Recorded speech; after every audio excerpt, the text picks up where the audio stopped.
सभी दर्शकों को राजकिशोर का नमस्कार और आप देख रहे हैं न्यूज बात पे बात।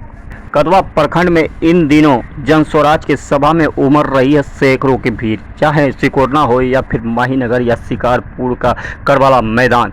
इन दिनों भीड़ की जो रुझान है, झुकाव है कदवा प्रखंड के लोगों का, वह जन स्वराज की तरफ है। क्या यह वाकई में भीड़ जन स्वराज की तरफ मूव करेगी या फिर वही पुरानी सरकार का करेगी समर्थन? कदवा विधानसभा क्षेत्र के जन स्वराज के प्रत्याशी एम.आर. हक ने जन समस्याओं को गिनाया और खूब कोसा वर्तमान सरकार को और कहा कि वर्तमान सरकार में भ्रष्टाचार चरम सीमा पर है। भ्रष्टाचार के साथ साथ कार्य में कोताही भी बरती जा रही है।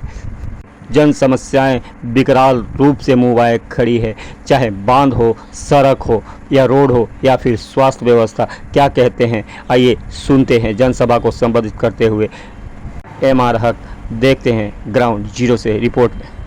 पहाड़ी वाला कोई और आपका कोई दोस्त आकर के बाहर से आपका समस्या का समाधान नहीं होगा करेगा। आपको अपने से जगना पड़ेगा कि हम जो वोट देते हैं किस बात के लिए वोट देते हैं।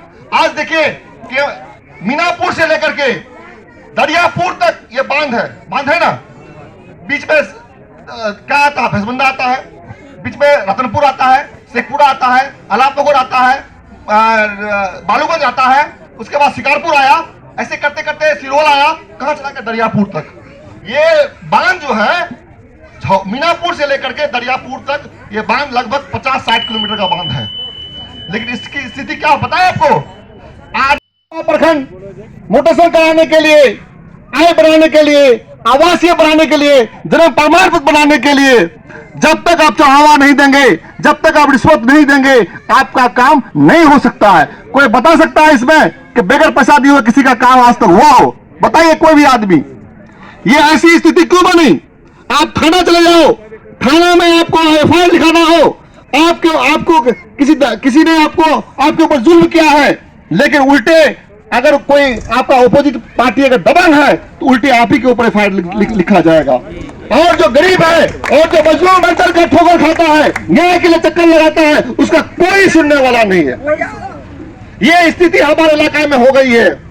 इंसाफ और पंचायत भी दिखता है, बगैर जो ईमान हमारा कमजोर हो गया साथियों, हम नहीं है, इंसाफ भी बिकने लगा है हमारे इलाके में।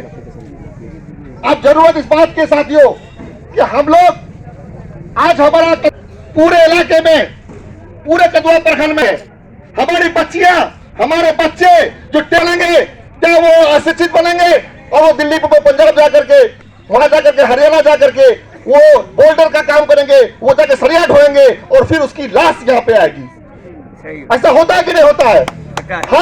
हर महीना एक या दो लाश हमारे इलाके का आता है। मेरा दिल देख करके मेरा आंख से आंसू आ जाता है कि उस विधवा बहन में क्या बीतती होगी जिसका पति का सर साया उठ गया है, जिसके बच्चे का सर से बाप का साया उठ गया है। वो कैसे अपना जिंदगी को बिताएगा? लेकिन पेट का आग को बुझाने के लिए ये लोग पलायन करते हैं, और पलायन आज का सीमांचल का सबसे बड़ा समस्या हो गया, कदवा का सबसे बड़ा समस्या हो गया है।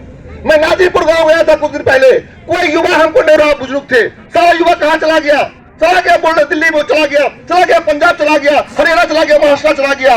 और जब घर में किसी कोई मुसीबत आता है, उसका बच्चा जब बीमार हो जाता है हमारे साथ। ये नदी कटाव का समस्या शिकारपुर का जो आपने देख रहे हैं, माहीनगर गांव ये शिक्षा का केंद्र था। माहीनगर गांव में पढ़े लिखे बुद्धिजीवी लोग हुआ करते थे, डॉक्टर हुआ करते थे, इंजीनियर हुआ करते थे और शास्त्री हुआ करते थे, यहाँ तक के बीपीएससी ऑफिसर भी हुआ करते थे। लेकिन आज पूरा का पूरा माहीनगर गांव कहां चला गया? नदी के आगोश में समा गया, भांडा के आगोश में समा गया। हमारी कितनी मस्जिदें समा गई नदी में, कितना मंदिर चला गया नदी में, स्कूल चला गया नदी में। लेकिन इस सब का समाधान, इसका निदान